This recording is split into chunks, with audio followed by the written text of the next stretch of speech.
Hello NEET aspirants, কতগুলো word নিয়ে তোমাদের মধ্যে খুব কনফিউশন হয়। যেমন একটা হচ্ছে পার্থেনোজেনেসিস, একটা পার্থেনোকার্পি, একটা অ্যাপোমিক্সিস। চলো দেখা যাক পার্থেনোজেনেসিস কি হয়। আমরা দেখছি ফিমেল হানিবির ক্রোমোজোম নাম্বার 32, মেল হানিবির ক্রোমোজোম নাম্বার হচ্ছে 60। Female honeybee after meiosis female gamete তৈরি করছে, and male honeybee after mitosis male gamete তৈরি করছে, যেখানে গ্যামেটের ক্রোমোজোম নাম্বার হচ্ছে 60। আমরা দেখতে পাচ্ছি after fertilization of male and female gamete female honeybee is formed, but male honeybee is produced without fertilization. That means the unfertilized egg is directly developed into male honeybee. এই মেকানিজমটাকে আমরা বলছি parthenogenesis, যেখানে without fertilisation enter organism তৈরি হয়ে যাচ্ছে।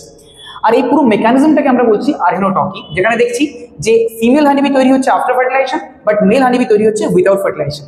তো এই যে প্রসেসটা এনসাইডে দেওয়া আছে, এখানে একটা খুব ইম্পর্টেন্ট লাইন এনসাইডে বলছে যে male honeybee don't have father but have grandfather, they don't have son but have grandson। এই লাইনটা খুব ভালোভাবে বোঝার চেষ্টা করো, আর এই মেকানিজমটা তোমরা যদি বুঝে যাও তাহলে কিন্তু এই লাইনটা খুব ভালোভাবে বুঝতে পারবে। এই ধরনের এডুকেশনাল শর্টস দেখার জন্য তোমরা বায়োনিট একাডেমি চ্যানেলকে শেয়ার এন্ড সাবস্ক্রাইব করো। Thank you.